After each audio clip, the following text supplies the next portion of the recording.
Hello students, welcome to YouTube channel of Heritage Public School. Students, this class I'm taking for class 6 and I will teach you today English language. Okay?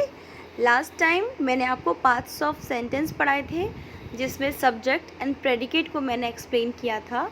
अब उसके बाद है phrases and closes. चलिए जानते हैं phrases क्या है. A phrases is a group of words that make sense but not complete sense since it does not have a subject and a verb. The main thing जो हमारा phrases होता है, देखिए हमने sentence के बारे में क्या पढ़ा था कि जो हमारा sentence होता है वो group of words होता है.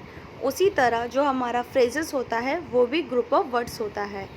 But जो sentence है वो एक complete sense show करता है, बट फ्रेजेस जो है वो कंप्लीट सेंस शो नहीं करता है. मतलब आपके पास सेंटेंस है, मान लीजिए एक सेंटेंस है, हालांकि हम उसे सेंटेंस नहीं कह सकते क्योंकि सेंटेंस का मतलब ही यही है कि group of words and capital से स्टार्ट होना, फुल स्टॉप पे फिनिश होना, एक मीनिंग कन्वे करना. बट आपके पास एक लाइन है जो कुछ अक्षरों से बनी हुई है और वो अक्षर आपके पास है और वो कोई कंप्लीट सेंस नहीं देते आपको. ओके, प्लस उनके पास ना ही सब्जेक्ट है और ना ही उनके पास वर्ब है. अब मैं आपको ये क्लैरिफाई करूँगी एक एग्जाम्पल के थ्रू. देखिए, last evening of great importance, ये दोनों वर्ड देखिए. लास्ट इवनिंग आपको मालूम पड़ गया, हाँ इसका मीनिंग निकलता है लास्ट इवनिंग यानी कि पिछली शाम को. अब पिछली शाम को क्या, इससे रिलेटेड आपको कुछ भी क्लियर हुआ नहीं. तो ग्रुप ऑफ वर्ड्स तो है, ये मतलब वर्ड्स तो हैं बट कोई मीनिंग कन्वे नहीं करते. Second thing, it does not have a subject and a verb. Obviously हमने फ्रेजेस में यही पढ़ा कि जो फ्रेजेस है उसके पास ना ही सब्जेक्ट होता है और ना ही वर्ब होती है. तो ग्रुप ऑफ वर्ड्स तो होते हैं और वो भी कंप्लीट सेंस शो नहीं करते, एक इनकम्प्लीट सेंस शो करते हैं. जैसे लास्ट इवनिंग, अभी सब गलत नहीं कहेंगे कि ये इसका कोई सेंस नहीं निकलता. सेंस निकलता है लास्ट इवनिंग यानी पिछली शाम को, बट क्या पिछली शाम को क्या हुआ है, मीनिंग पूरा कन्वे ही नहीं हुआ है, सब्जेक्ट नहीं है इसमें कोई वर्ब नहीं है कि उस क्या हुआ क्या है शाम को. तो ये जो वर्ड्स होते हैं इनको हम फ्रेजेस कहते हैं. फ्रेजेस के हम फीचर जान लेते हैं. अब phrases does not convey complete sense.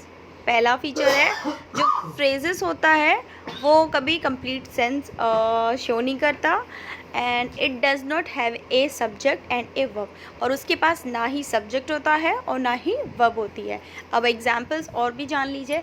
In front of यानी कि इन फ्रंट ऑफ, सामने. तो सामने मीनिंग निकल रहा है बट कोई भी सेंटेंस क्लियर नहीं है इसमें. Pros and cons, in the garden, बगीचे में, एट द विलेज, गाँव पर, in spite of, on the chair. देखिए ये सारे वर्ड्स हैं जिनका मीनिंग तो है बट एक कंप्लीट सेंस आपको कन्वे नहीं करते हैं. तो the main thing is that the phrases usually forms a part of sentence. Okay, जो फ्रेजेस है वो सेंटेंस का पार्ट है but does not convey complete sense. वो सिर्फ आपके सेंटेंस का पार्ट है जो कि आपको एक कंप्लीट सेंस कन्वे नहीं करता है.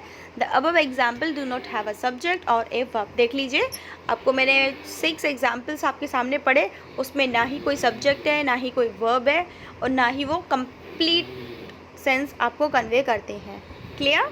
Now clauses. A clauses is a group of words with a subject and a verb and usually a part of sentence. It may or may not make complete sense. Exactly. अब देखिए, हम इसे phrases के जोड़ के ही मानते हैं. अब देखिए, मान लीजिए फ्रेजेस है, अब आप उससे कंपेयर करिए. फ्रेजेस में सब्जेक्ट नहीं होता, वर्ब नहीं होता. इसमें सब्जेक्ट भी होता है, वर्ब भी होता है, प्लस वो पार्ट्स ऑफ सेंटेंस है, ये भी पार्ट्स ऑफ सेंटेंस.